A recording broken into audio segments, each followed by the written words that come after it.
അസ്സലാമു എൻ്റെ പേര് ജലീൽ എന്നാണ്. അപ്പോൾ സാധാരണത്തെ ഒരുപാട് കാര്യം പറഞ്ഞു. ഇപ്പം അടുത്ത് ഒരു വിഷയം വിവാദമായിട്ടുണ്ട്, സൂംബ ഡാൻസ് പറഞ്ഞിട്ട്. അപ്പോൾ ഉസ്താദ് പറഞ്ഞു ഇസ്ലാം ഒരു മനുഷ്യൻ്റെ ഒരു സന്തോഷത്തേക്ക് തടയുന്നില്ല എന്ന് പറഞ്ഞു. പക്ഷെ ഇവിടെ ഒരു കൂട്ടം പണ്ഡിതന്മാരും, എല്ലാവരും അല്ല, സമസ്ത കേരള ജമിയത്തുകളുടെ പണ്ഡിതന്മാരും അതിനെ ചോദ്യം ചെയ്തിട്ടുണ്ട്. അത് ഏത് മാനദണ്ഡ പ്രകാരമാണ്? നമ്മൾ സാധാരണക്കാരാണ്. അപ്പോൾ സൂംബ ഡാൻസ് എന്ന് പറയുന്നത് 1991 ആരോഗ്യവുമായി ബന്ധപ്പെട്ട് രൂപീകൃതമായ ഒരു സംഗീതം. അതൊരു എന്ന് പറഞ്ഞാൽ മനുഷ്യനെ സംബന്ധിച്ചിടത്തോളം ഒരു ഹാപ്പിനെസ് വേണ്ടി അതൊരു എക്സസൈസും ഒരു വ്യായാമത്തിന് വേണ്ടി ഉദ്ദേശിച്ചുകൂടി നിർമ്മിച്ചിട്ടുള്ളതാണ്. അത് എങ്ങനെയാണ് മനുഷ്യൻ്റെ മൂല്യങ്ങൾ തകർക്കുന്നു, മതമൂല്യങ്ങൾക്ക് എതിരാണെന്ന് പറഞ്ഞു തീർക്കുന്നുണ്ട്. അപ്പം അതിനെ സംബന്ധിച്ച് എന്താണ്?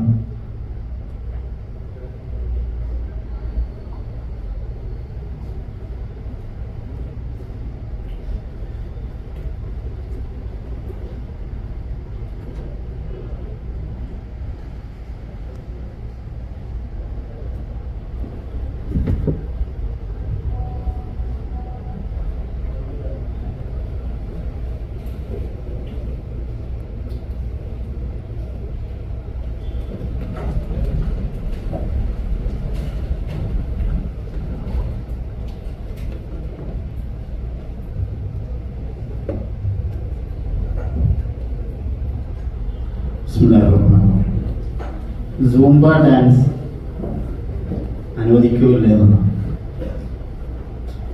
അനുവദിക്കപ്പെടുന്ന ഏത് സംഗതിയും അത് ചിലപ്പോൾ ആവിഷ്കരിക്കപ്പെടുന്ന രീതി ചിലപ്പോൾ വിമർശിക്കണം. ഇസ്ലാമിനെ സംബന്ധിച്ചിടത്തോളം അന്യ ആണും പെണ്ണും ഇടകലരുന്നതിന് നിയന്ത്രണങ്ങളുണ്ട്. ആ നിയന്ത്രണങ്ങൾ ഭേദിക്കപ്പെടുന്ന രീതിയിൽ ഒരു വേദിയിൽ എന്തിൻ്റെ പേര് ഒരുമിച്ച് കൂടിയാലും, സൂംബയല്ല മറ്റെന്തിൻ്റെ പേര് ഒരുമിച്ച് കൂടിയാലും ചിലപ്പോൾ അതിന് നിയന്ത്രണങ്ങളുണ്ടാകും. നേരത്തെ നമ്മൾ പറഞ്ഞിരുന്നല്ലോ, സ്ത്രീകൾ സാധാരണ ഗതിയിൽ ദിനം പ്രതി 5 നേരം പള്ളിയിലേക്ക് ജമാഅത്തിന് വരുന്നതിന് ഇസ്ലാമിലുണ്ട് നിയന്ത്രണങ്ങളുണ്ട്. അതെന്തുകൊണ്ടാണ്? അതൊരു മതത്തിൻ്റെ കാഴ്ചപ്പാടിൽ നിന്ന് നോക്കുമ്പോൾ ഒരു മതവിശ്വാസിക്ക് മനസ്സിലാകുന്ന ചില മൂല്യങ്ങൾ അതിൻ്റെ പിന്നിലുണ്ട്. അപ്പോൾ സൂംബ ഡാൻസ് എന്ന് പറയുന്ന ഒരു ഡാൻസ് അത് ആരോഗ്യപരമായി അതിന് യാതൊരു സൈഡ് എഫക്റ്റും ഇല്ല എന്ന് മാത്രമല്ല അതിന് ഗുണമുണ്ട് എന്ന് ആരെങ്കിലും സ്ഥാപിക്കുകയാണെങ്കിൽ പറയുകയാണെങ്കിൽ അങ്ങനത്തെ ഒരു സംഗതി ഒരാൾക്ക് ചെയ്യാൻ പാടില്ല, ഒരു മുസ്ലിം ചെയ്യാൻ പാടില്ല എന്ന് ഇസ്ലാമിൻ്റെ നിയമമില്ല. പക്ഷെ അത് ചില രീതിയിലാകണമെന്നും ആ രീതിയിൽ തന്നെ അത് എല്ലാവരും ഒരേപോലെ ചെയ്യണമെന്നും അതവരുടെ ഓരോരുത്തരുടെയും മേൽ അടിച്ചേൽപ്പിക്കണമെന്നും ഒക്കെ വരുമ്പോൾ ഉണ്ടാകുന്ന ചില പശ്ചാത്തലപരമായ ചില പ്രശ്നങ്ങളുണ്ടാവും. ആ പ്രശ്നങ്ങളാണ് ഇവിടെ അവർ പ്രശ്നവൽക്കരിച്ചവർ ഉദ്ദേശിച്ചിട്ടുണ്ടാവുക എന്നാണ് നമ്മൾ മനസ്സിലാക്കുന്നത്. അതിൻ്റെ അപ്പുറത്തേക്ക് നാം മനസ്സിലാക്കേണ്ട ഒരു കാര്യം, സന്തോഷം കിട്ടുന്ന എല്ലാ കാര്യങ്ങളെയും അനുവദിക്കുക, സന്തോഷം കിട്ടുന്ന ഏത് തരത്തിലുള്ള സംവിധാനങ്ങളെയും വകവെച്ച് കൊടുക്കുക. അത് ചിലപ്പോൾ പ്രായോഗികമാവണമെന്നില്ല. ആ പ്രായോഗിക തടസ്സങ്ങൾ അവർക്ക് സന്തോഷം കിട്ടുന്നുണ്ടോ ഇല്ലേ എന്നതായിരിക്കും അവിടുത്തെ തടസ്സത്തിന്റെ കാരണം. മറ്റു കാരണങ്ങളാണ്. ഇതിന് മാത്രമല്ല, ഏത് കാര്യത്തിനും ബാധകാവുന്ന സംഗതിയാണ്. അപ്പൊ നിങ്ങൾക്ക് വീട്ടിൽ ഇസ്ലാം അനുവദിക്കപ്പെട്ടിട്ടുള്ള ആസ്വാദനത്തിന്റെ പരിധിയിൽ നിന്നുകൊണ്ടുള്ള മ്യൂസിക്കുകളൊക്കെ വെച്ച് നിങ്ങൾ വീട്ടിൽ നിന്ന് അങ്ങനെ കളിക്കുന്നു എന്ന് വിചാരിക്കുക. അല്ലെങ്കിൽ പുരുഷന്മാർ മാത്രമുള്ള സ്ഥലത്ത് അങ്ങനെ കളിക്കുന്നു എന്ന് വിചാരിക്കുക. അല്ലെങ്കിൽ സ്ത്രീകൾ അവർ മാത്രമുള്ളിടത്ത് കളിക്കുന്നു എന്ന് വിചാരിക്കുക. അതിനൊന്നും എന്തുണ്ടാവില്ല, ഈ പറയുന്ന തരത്തിലുള്ള വിമർശനങ്ങൾ ഏറ്റുവാങ്ങേണ്ടി വരില്ല. പിന്നെ നമ്മൾ മനസ്സിലാക്കേണ്ടത് പണ്ടത്തെ പോലെ ഇപ്പോൾ സ്കൂളിൽ തന്നെ അഡൽട്ട് എഡ്യൂക്കേഷൻ കൊടുക്കണം. കുട്ടികൾ 8 വയസ്സാകുമ്പോൾ 9 വയസ്സാകുമ്പോൾ തന്നെ പെൺകുട്ടികൾക്ക് മെൻസസ് പ്രായമാകുന്നു. അവർ ഇസ്ലാമിക കാഴ്ചപ്പാടനുസരിച്ച് ബാല്യത താകുന്നു, മുതിർന്ന പ്രായത്തിലെത്തുന്നു. അപ്പൊ മുതിർന്ന പ്രായം എന്ന് പറയുന്ന ആ ഒരു സിസ്റ്റത്തിലേക്ക് എത്തിയ പെൺകുട്ടികൾ അന്യപുരുഷന്മാരുമായി ഇടകലർന്ന് ആടുന്നതിന് സ്വാഭാവികമായും മതത്തിന്റെ നിയന്ത്രണം സൂംബ ഡാൻസ് എന്ന് പറയുന്നൊരു സംഗതിയെ അല്ല, ഒരു വ്യായാമ മുറയെ അല്ല, മറിച്ച് അതിൻ്റെ മറവിൽ ഇളക്കി വിടുന്ന ചില സംഗതികൾ. പിന്നെ ചില കാര്യങ്ങളൊക്കെ നമ്മൾ വിലയിരുത്തുക, അത് അരങ്ങേറി വരുന്ന ചില പശ്ചാത്തലത്തിൻ്റെ കൂടി പരിഗണനയിലായിരിക്കും. നമ്മുടെ നാടുകളിലൊക്കെ സ്കൂളുകളിൽ ജെൻഡർ എഡ്യൂക്കേഷൻ കൊടുക്കണം എന്നുള്ളത്. അങ്ങനെ കുട്ടിയെ ആൺമാക്കണ്ട പെൺമാക്കണ്ട, അവർ ജെൻഡർ ന്യൂട്രാലിറ്റി വേഷം ധരിക്കട്ടെ എന്ന് നിർദ്ദേശിക്കപ്പെട്ടു.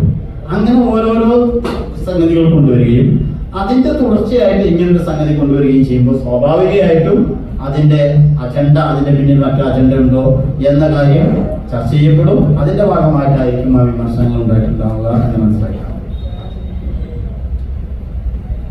പറഞ്ഞതൊക്കെ, പക്ഷേ സ്ത്രീകളും പുരുഷന്മാരും അത് മതത്തിൻ്റെ ഒരു കാഴ്ചപ്പാടില്ല, പൊതുവിൽ ഒരു നിഷ്പക്ഷമായ ഒരു കാഴ്ചപ്പാടില്ല. ഒരു സ്ത്രീയും ഒരു പുരുഷനും തമ്മിൽ അവിടെ സംഗമിക്കുമ്പോൾ മറ്റൊന്നത് സംഭവിക്കുന്നുണ്ടെങ്കിൽ അത് അവരുടെ ഒരു കാഴ്ചപ്പാടാണ്. അവർ ഏതൊരു മെൻറ്റാലിറ്റിയിലാണോ ആ മെൻറ്റാലിറ്റിയിൽ സംഭവിക്കുന്നതാണ്.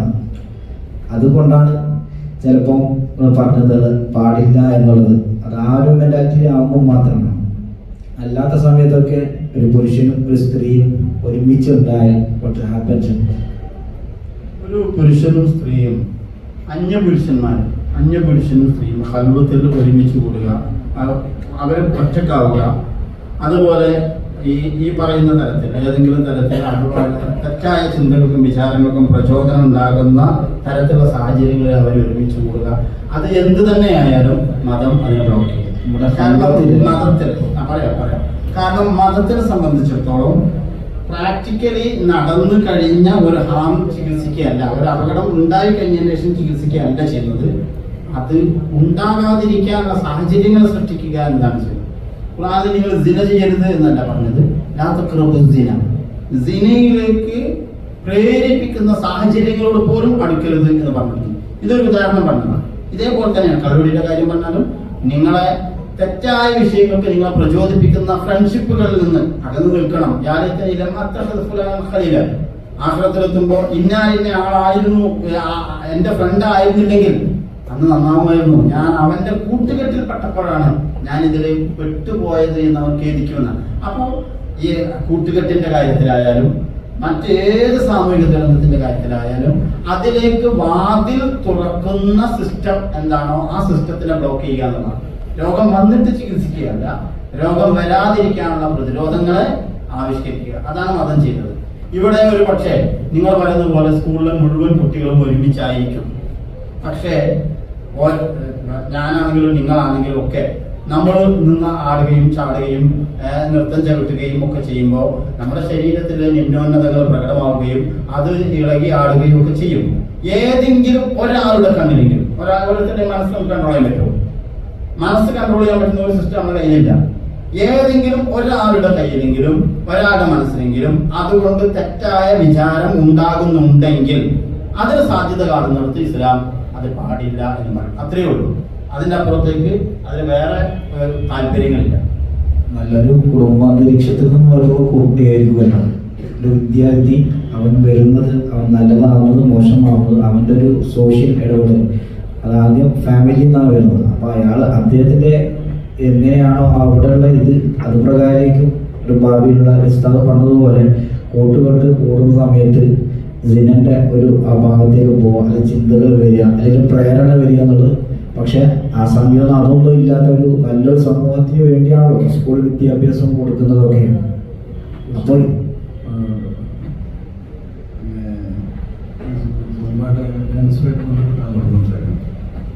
അല്ല ഒരു വിഷയം പറഞ്ഞപ്പോ